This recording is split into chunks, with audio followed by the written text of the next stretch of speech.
Hi, my name is Mark, and I guess in a way I've been sort of doing these quarantine lick videos. I think it's 5th week of quarantine, I don't really remember, all days seem the same now. But if you've watched some of the other videos, we've been taking a look at some interesting licks from other players. I have this series called Interesting Licks, but because now I have the time to just figure them out and think about them a little bit, I've been sort of sharing whatever I've been learning with you guys. You can go check out those other videos if you're into it, but for this video, we're actually talking about this Marty Friedman lick that he plays in the Anger 18 solo. And for those of you guys who follow my channel for a while, you know that I'm a huge Marty Friedman fan. And even though when I was 16 I pretty much knew how to play the whole Rust in Peace album, there were a couple of things I didn't actually learn. Like for instance when it came to the Anger 18 song, I think I learned pretty much the whole song, or I was trying to. But then it got to that lick of the first solo where he goes like... Poorly played, but yes, that lick that starts out the first, I would say, proper solo. He does some leady stuff during the verses or chorus or whatever you want to call them. But even though there are some swept arpeggios in there and stuff like that, those parts are mostly easy. But it's when it comes to this part it gets sort of crazy. And not only does he play some crazy stuff, but he actually plays some really exotic sounding stuff. And I remember as a kid I already liked that sound. But because of the other things like the arpeggios and the scaly parts and the bends, those were all things I was like, yeah, I can figure out what he's doing. But when it came to that part, I was just like mind blown, like, oh damn, what the hell is he actually playing? So because now we're all supposed to have a little bit of free time, I decided to keep learning the Anger 18 solos. And I came across this lick that, in a way, I sort of talked about it before, but I think if I explain it this way, it will give you a different perspective on how you should do it, how you should play it, which is this lick that actually plays right in the beginning of the solo. And again, it might sound like a meh-ish lick, but it actually is pretty interesting. Because on one hand, you can take a bunch of stuff you already know and try to apply this little trick in there and add some little extra exotic outside sound to it. But if it's something that you already do, I can teach you a couple of ways to sort of turn it around its head and use it in other contexts. But before I do get to it, I just want to say if you can, please subscribe to the channel and turn on all the notifications. As you're probably aware, YouTube acts a little bit weird. Even if you subscribe to the channel, those channel's videos may really not show up in your subscription box. And even if you ring the notification bell thingy below, you still really will not be notified of that channel's content. So if you want to stay tuned to my videos, not only do I suggest subscribing and turning on all the notifications, but also follow me on social media. Not only do I post some exclusive stuff there, like improvise solos and review backing tracks, and generally wherever I'm up to at the moment, but I always post about my videos. Links for usual suspects will be below, but in general at Marty Guitar. And since you're down there, please consider leaving a like and share this video on social media, I highly appreciate it. But getting back to the video itself, so this part I feel like Marty is sort of trying to imply this D dominant 7th sort of a thing, maybe even D Phrygian dominant sort of a thing. I'm not sure if he thinks about it that way, but well, yeah, it's pretty much a D dominant 7th sound. And if you know a little bit about theory, you'd know that many times when we want to outline that sort of D dominant 7th sound, we end up going for the sort of mixolydian sound. Again, if you're not into that sort of a thing, don't worry about it, but it's pretty much, if you look at the notes of that D7 chord, we basically have the notes D, F sharp, A, C, and we go back to our D, and we can repeat the whole process. So if we play something like this, we have a D7 arpeggio right there. So if we're playing over a D dominant 7th chord and we play something like... those are just the notes of the chord, so they will obviously work against that chord. But if you want to add some other notes to it, our standard mind process, again if you know a little about theory, our standard thought process would just to use a mixolydian scale, which would be just like your major scale. But you add that dominant 7th in there instead of your major 7.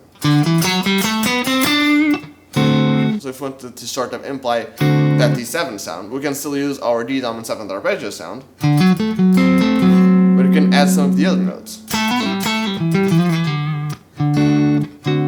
And we can still outline that sort of D dominant 7 sound. You can be a little bit extra fancy with it, like how I mentioned in the beginning. I think Marty's sort of trying to imply this Phrygian dominant sort of a sound, like that sort of Arabic, Egyptian, almost flamenco-ish sound.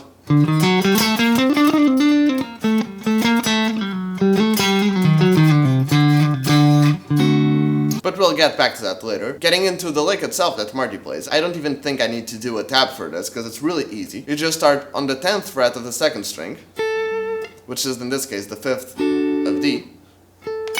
Then you play an F sharp on the 14th fret of the 1st string,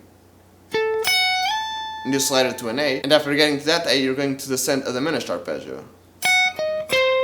You just need to do 17th, 14th, 16th, 17th, and 14th again. So you have this.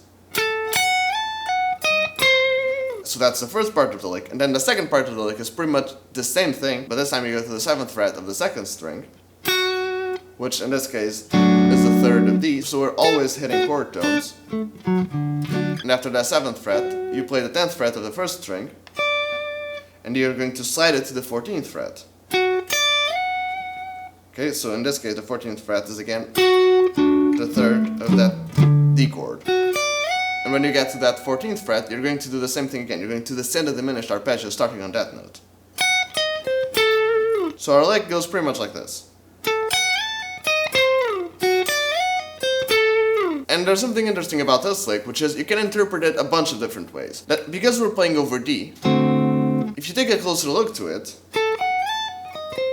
even though it looks like we're playing something like a D sort of a thing, right?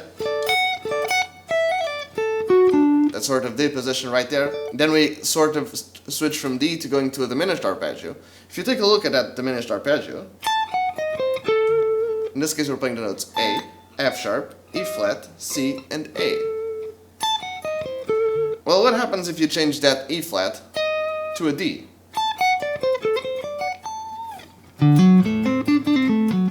We get our dominant arpeggio that we started with. So if you think about it, any diminished arpeggio you do, and every dominant 7 arpeggio you do,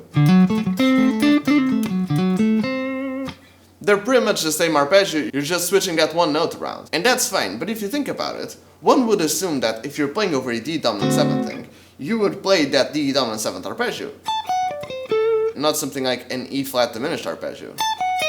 And you would be right, but you can think of that E flat, even if it's like a really weird note, that's D minor 2nd of the root. If you want to, you can think about it as just sort of a color note. Because you're already playing over D, it's almost as if instead you're just outlining a regular D dominant 7th chord, you're maybe outlining a fancier version of it, like a D dominant 7th flat 9. Which is a spicy chord, like if you think about it. Not like those notes sound super good together, but if you try to use it in an interesting context, like...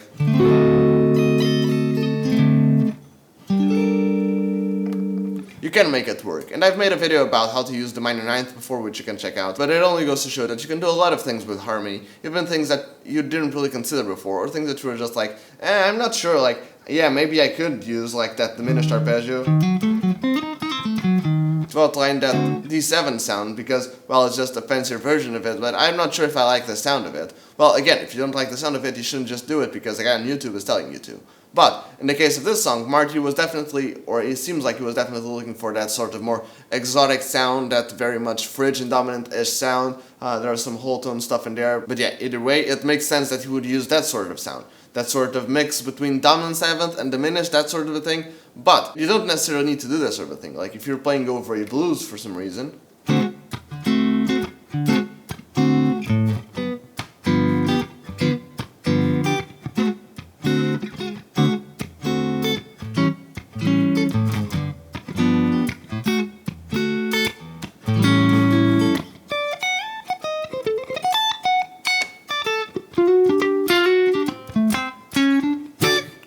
you can use that sound because you're still playing over dominant 7th chords, but because it's not a very traditional sound to use, it's not like you can't use it, but you gotta be aware of what sort of sound that's going to bring out.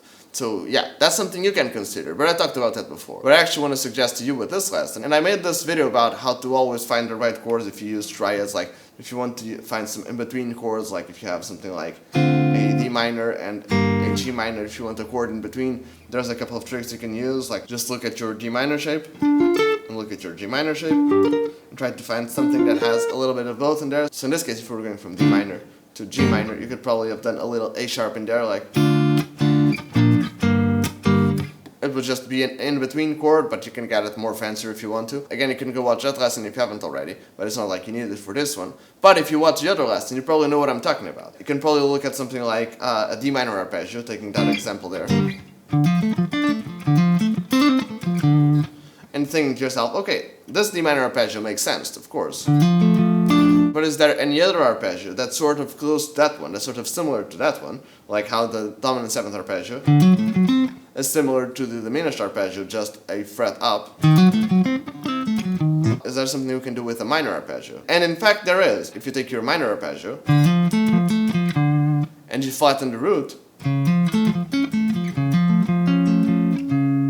you get an augmented arpeggio. So let's say again that we were playing over D minor. It would just be standard to play a D minor arpeggio.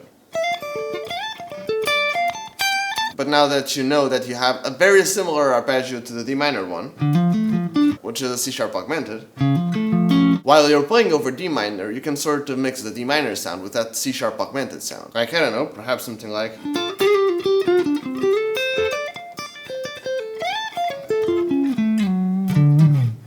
a little bit poorly played in the end, but you probably get what I mean. Many times it's not the first sort of sound one would go for. And again, it very much depends on the context. If you're playing like either a minor blues or you're playing like your standard rock ballad solo,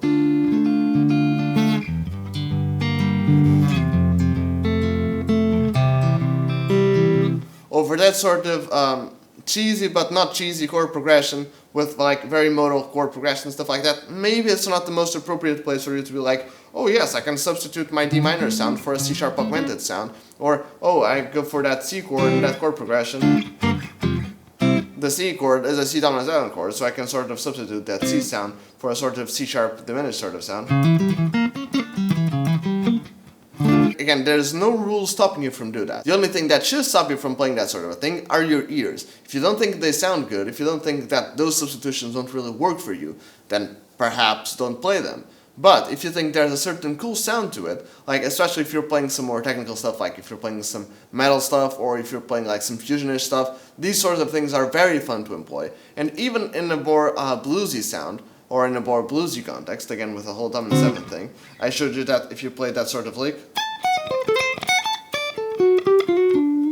it's not the most traditional sound, but if you added a little bit here and there, just almost as a little bit of a tease, like,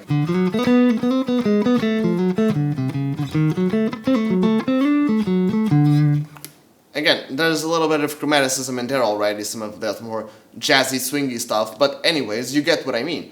If you get too crazy with it, it might not sound good in a more traditional sense. But if your ears think, oh, that sounded pretty cool, I'm going to play that, or I'm going to try that, then I absolutely think you should. And again, there are a bunch of different chords and arpeggios you can use as substitutions for each other, like if you're playing a minor chord.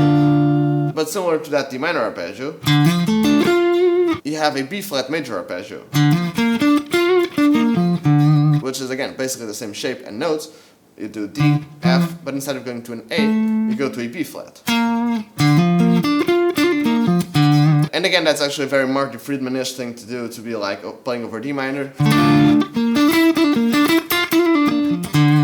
which is that sort of Hirajoshi scale sort of a sound. I should do a video on that as well. And again, take in mind what I said, it depends on your ears and depends on what you're playing over. Like sure, in this case I'm just using basic chords like a D minor chord. But if you're playing over like a D minor 6, like almost in a gypsy jazz-ish context,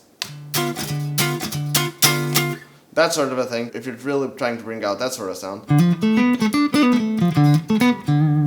then maybe focusing on that minor 6, it may not be the most awesome sounding thing, but if you think it is, try to do it. And again, I could be rambling on and on about which arpeggios you can use or which are the things that you can use and how to do the substitutions, but again, I think it's going to be much easier for you and it's going to be much more fun to you if you try to figure them out. And again, you might have known that before, and like I mentioned in the beginning of the video, there are tons of ways you can look at this. You can think about it in a modal context, you can think about it as just in a scalar context, you can look at the gauge system, you can look at the scales, you can do pretty much whatever you want to do. But I've always thought this was an interesting way to visualize it, and because the guitar is a very shaped-based instrument, if you know a couple of these shapes and you can mix them together to form either new sounds or play something that you haven't played before without having to theoretically learn some new stuff, then it's probably a good thing to do. It probably brings out your horizons a little bit. But yeah, these are just my thoughts, and I'd like to know what you guys think in the comment section below. If you actually try to do any of this sort of stuff or try to practice it, please film yourself playing it and post it on Instagram, because I'd really like to see and share what you guys can come up with. If you think there's anything I missed in this video or something I didn't explain quite properly, you can leave a comment and I'll either address it there or I'll do another video on it. And yes, I know, I receive those comments all the time. Sometimes I do speak a little bit too fast for these sorts of videos, and I try to make an effort about it, but I sometimes just forget about it, so if I speak too fast, again, I understand that some of you, like myself, aren't exactly native English speakers, but there's this function on the YouTube player where you can just slow me down a little bit. That way, maybe you can understand it better. Just saying. So yeah, I don't know how long this video has been going on for you guys, but for me it's been going on for a while. So before I bore to death the ones of you who stayed this far, let's just end it with this. Hope you guys enjoyed it. Cheers.